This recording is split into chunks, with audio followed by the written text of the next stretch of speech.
Ever since the dawn of the industrial age, there have been stories about nature versus the machine, about rampant industrial developments harming our wonderful ecosystem. The Sonic games have been, well, the first two, maybe 2.5 games were testament to this. It was man versus machine, technology versus animal.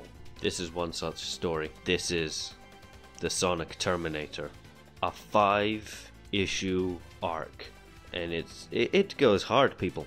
Sonic is running away from something, but it catches up to him because it is faster, and he is destroyed in a blast. Turns out it's actually a decoy robot, practice dummy.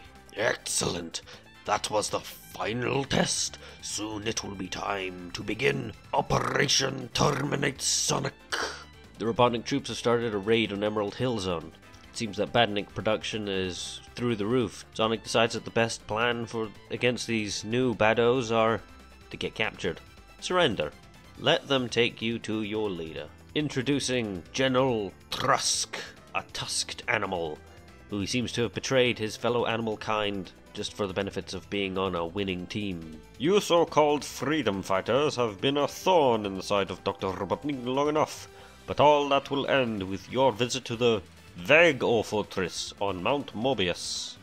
Robotnik's processing plant? You'll be amazed at the improvements in the Badnik technology. Soon you will all be willing Badnik slaves devoted to your work for the great Robotnik. Suddenly, pirate ambush. Remember, an issue back, they teamed up with the pirates in order to take down Robotnik. The Mystic Cave pirates, led by Captain Plunder, have boarded the ship and rescued the freedom fighters. Well, that just about takes care of the swabs. Hey, but the deal you made with the pirates sure is paying off. We will give you intelligence information when Robotnik is transporting anything worth stealing, and you give us the extra muscle we need. And to think Captain Plunder started out wanting to steal the Chaos Emeralds, eh? Hey, those emeralds are staying safely in the North Cave of the South Island where Sonic hid them. Duh, what did I say? Captain Plunder! Whoops. Looks like Porky Pig here just told the pirates where the Chaos Emeralds are. South Island on planet Mobius, location of the many hill zones, Green, Emerald, and others. No, it's actually not. Emerald Hill Zone was on the west side island, or was it east side island, but it's not South Island. But it seems that on the northern part of the island, it is a barren wastes of ice and snow. That's where they keep the Chaos Emeralds. Sonic manages to beat the pirates to his Fortress of Solitude. The freedom fighters begin their attack. Look at Amy Rose. She has a crossbow, like a mini handheld crossbow. This is because this actually predates the first appearance of Amy Rose's famous Pico Pico hammer. Therefore, they gave her a different weapon. This will remain prevalent throughout the series. Sonic manages to trap the pirates, however, Captain Plunder has a hold of Tails. Sonic has no choice but to release the Chaos Emeralds into their possession. Sonic goes on a solo mission to the pirate ship in order to get them back, but they've all turned into hippies. Hey, Sonic baby, come and join the party. We're just chilling out, expanding our karmas and feeding our minds and all that crazy stuff. The Chaos Emeralds absorb evil, not radiate it, somehow. But it was pretty ugly, I can tell you that much.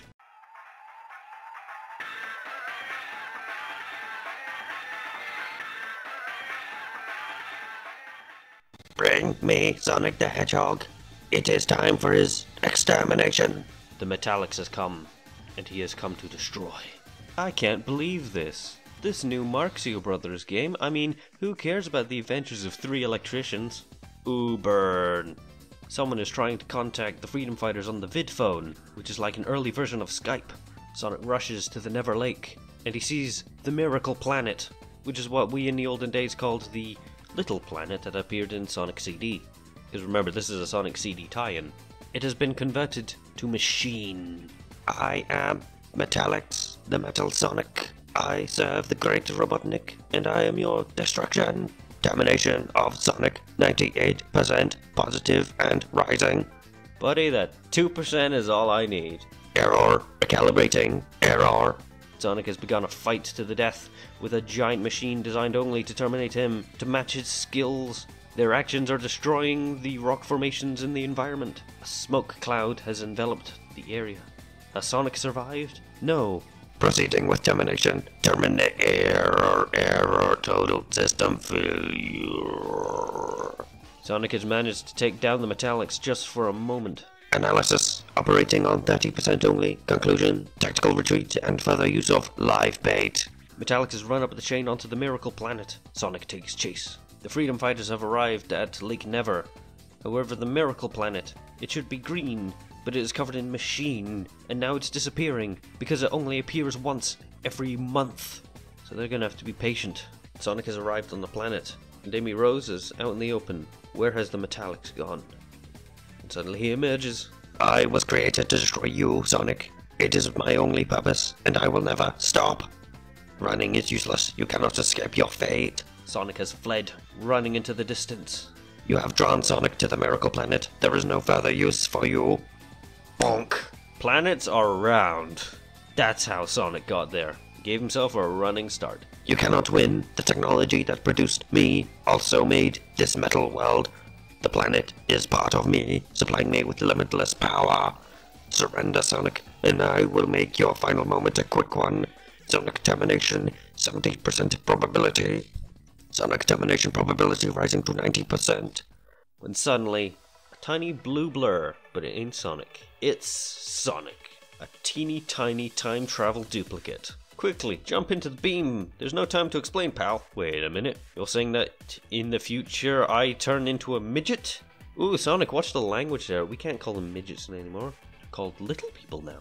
Now there's two Sonics, but they're tiny. Apparently the Sonic from the future has the Time Stone, which doesn't look like anything that it looked like in the game. It looks like a tiny rock. Not even a shiny rock, just a rock. Reboot completed. Efficiency level 100%.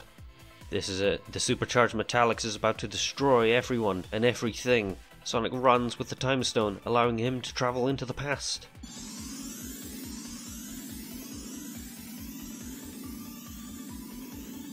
He now arrives onto the Miracle Planet, before the machines have ruined the lush environment, but the Time Stone disappears. Sonic finds a machine, which is turning the environment into more machine, but since Sonic was turned tiny, he was able to slip into the machine and find the Time Stone powering it.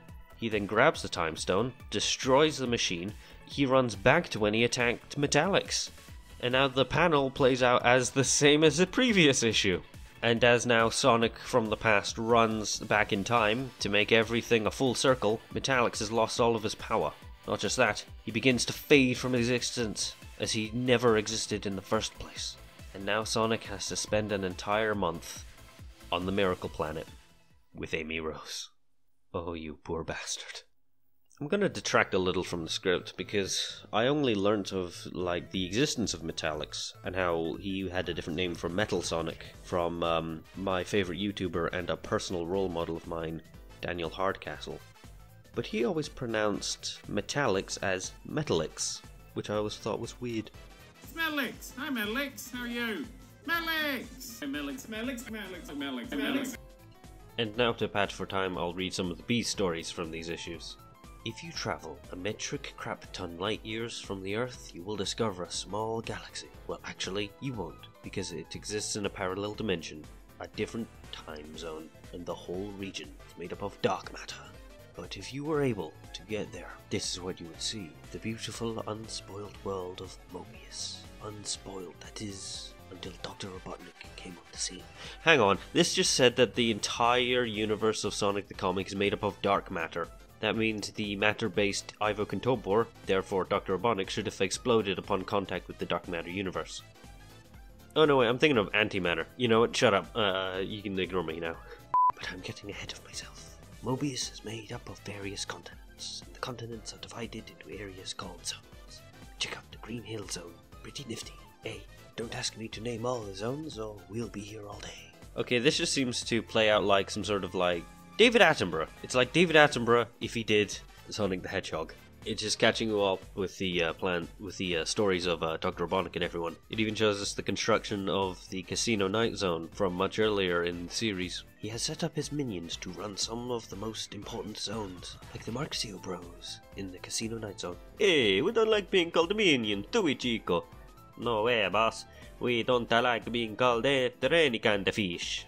It just continues to provide exposition about the planet itself and the various MacGuffins, such as the Time Stones. However, in this issue, the Time Stones actually look like the Time Stones instead of looking like a rock. That may be due to the artist. Let me check. The art is by Mike Hadley and John M. Burns, so that's probably why this person designed the Time Stones to look like the Time Stones. So there you have it. Robotnik is the ruler of Mobius, and the whole planet is choking under his evil influence. He no longer has the Chaos Emeralds, which all look identical to the Time Stones, and is therefore unable to use their extraordinary power. Yet he still rules. However, Mobians of sound mind know that one day Sonic will take care of Robotnik and his evil empire for good. Me? You're wondering about your humble narrator? Only I know all there is to know about the world of Mobius, because I am Dr. Kintobo! Ba-ba-da-bum! The second story of the Sonic's World kind of stories, art by Mike Hadley, script by Nigel Kitching, just seems to recap the story of how Dr. Kintobor became Dr. Robotnik. And since it's a flashback, it shows Porker Lewis and Johnny Lightfoot without the clothes. And look at that! Continuity! The rest of the story just seems to depict the introduction of the Badniks, and how Sonic uses the, I think, Mobius rings in order to collect the various Chaos Emeralds. Yeah, sorry, these aren't very important, I'm just skimming through them. Now that Sonic has collected the Chaos Emeralds, they all appear to glow and then vanish, and brings in the first instance of Super Sonic. Sonic crash lands in the Swampland Zone and rescues Tails, mistaking him for two different people as he saw only two tails. This is the story of how Miles Prower, or the Pixel Brain, joined the team. Okay, last one for the episode, and then we can wrap up for a while. Another Tails story. We're back on the Tails. The Morbidden Hunt, Part 1. Sonic is going to rescue some person, I don't know. What is that, a koala bear? Some sort of bear. He informs Tails that he should stay out of trouble and miss all the excitement, and he gets called again back to the Nameless Zone. This time, instead of the Enchanter Kings, he is greeted by the village elders. And the village elders continue to mispronounce what Sonic's name is. They need his help. Goblins came in the night and stole two cubs, Jimmy and Jilly. What kind of name is Jilly? Who the f*** would name their kids Jilly? They rode north towards Castle Morbidden. Maybe Morbidden is forbidden. Tails grabs his lightweight armor and then heads off on his new quest. If only he didn't write those letters. Everyone would stop calling him a hero. Queen Vulpecula, sitting on the throne of Castle Morbidden, awaiting for their brother to arrive. Meanwhile, a griffin gets hungry and decides he'll have some fox soup.